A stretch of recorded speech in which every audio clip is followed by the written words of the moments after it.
গুণীজন পিছনে দাঁড়িয়ে আছে আর সামনে অযোগ্য লোক বসে ফটো সেশন করছে।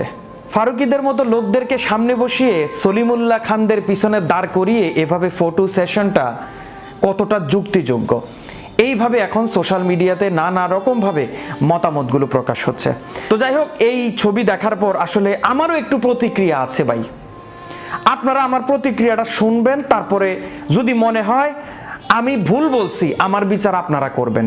আর উচিত কথা কইলেও যদি খারাপ হইয়া যায়, এখন কি করবো? আপনারা তো 2024-এ স্বাধীনভাবে কথা বলার জন্যই তো এই স্বাধীনতা আনলেন, একটা দলরে বিতাড়িত করলেন। তাদের আমলে আপনারা কথা বলতে পারেন না, উচিত কথা বলতে পারেন না, সেই দলটারে আপনারা বিতাড়িত করলেন।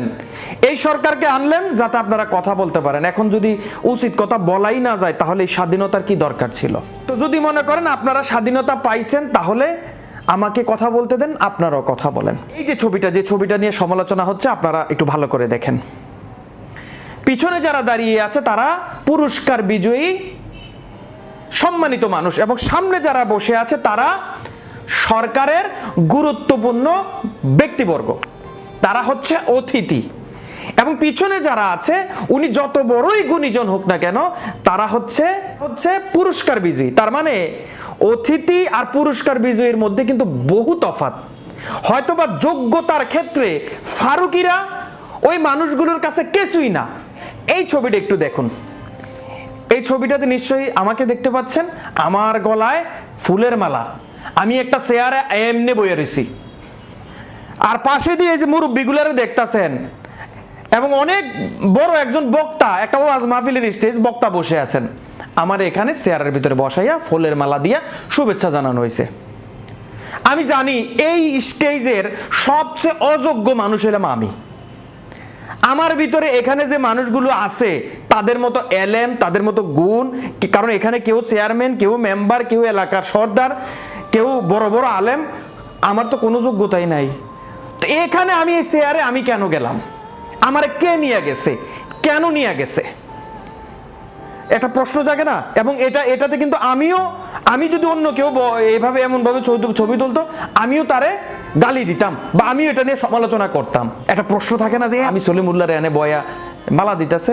নিশ্চয়ই আপনারা ভাবতে পারেন যে ওয়াজ মাহফিলে মনে হয় আমি টাকা টুকা দিছি প্রধান অতিথি হওয়ার জন্য, তারা মনে হয় আমার প্রধান অতিথি বানাইছে টাকার বিনিময়ে, তাই আমার চেহারা বয়া মালা পরাই দিছে। না ভাই, আল্লাহর কসম দিয়ে কইছেন না।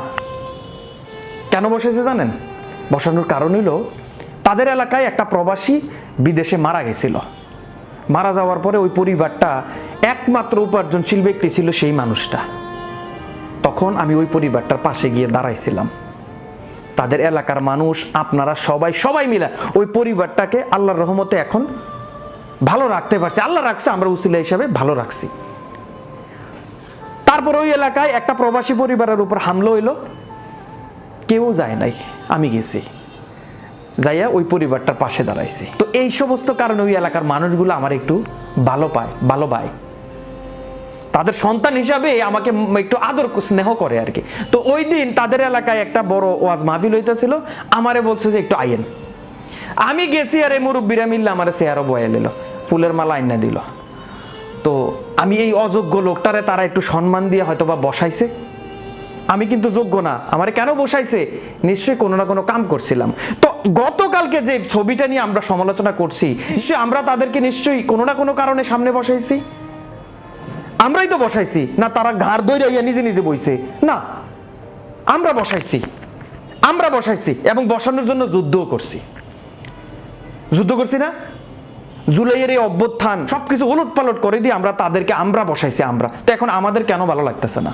দোষ তো আমাদের, কারণ আমরা ভালো মানুষ নির্বাচন করতে পারি না। কোন মানুষটাকে কোন জায়গাতে বসাতে হবে সেটা আমাদের মস্তিষ্কে নাই।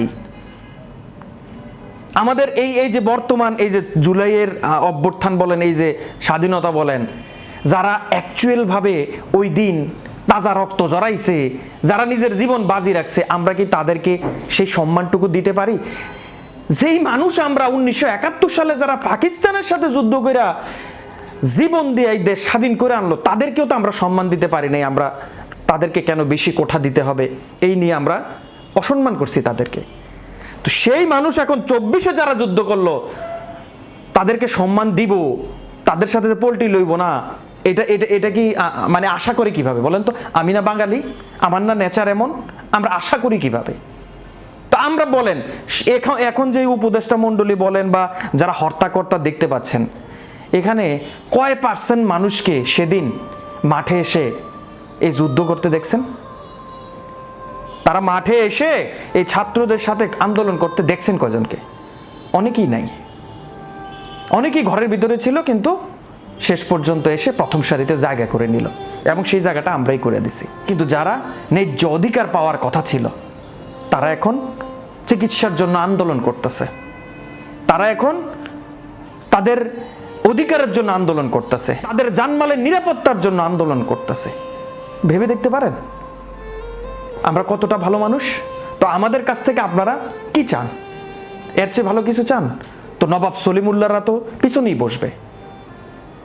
দেই এখন একটা স্কুলের হেডমাস্টারকে মেম্বার ইলেকশনে দাঁড়া করাই দেই, আর একজন ফুইটটা করে না দাঁড়া করাই দেই, আপনারা কি পাশ করাইবেন স্কুলের টিচারকে?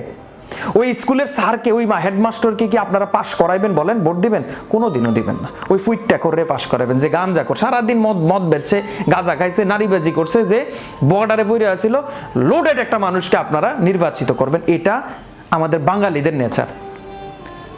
আমরা শিক্ষকদের সম্মান দিতে পারছি? পারি নাই। তো সলিমুল্লাহ সাহেবকে সম্মান দিব, এই সম্মান দিব, এটা আপনারা কোথায় থেকে আশা করেন? তো অতএব এটা আমার কাছে এতটা দৃষ্টিকটু মনে হয় না। দোষী হচ্ছে আমরা, যারা সামনের সারিতে বসছে তাদের কোনো দোষ নাই, তাদেরকে আমরাই বসাইছি। তো যাই হোক, আমার কথায় যদি কোনো ভুল ত্রুটি পান, আল্লাহর রস্তে ভাই আমার মাফ করে দিয়েন, এবং আপনারা যুক্তিযোগ্য মতামতটা লিখেন, কারোর দালাল বানায়েন। আমি কারোর দালাল না ভাই।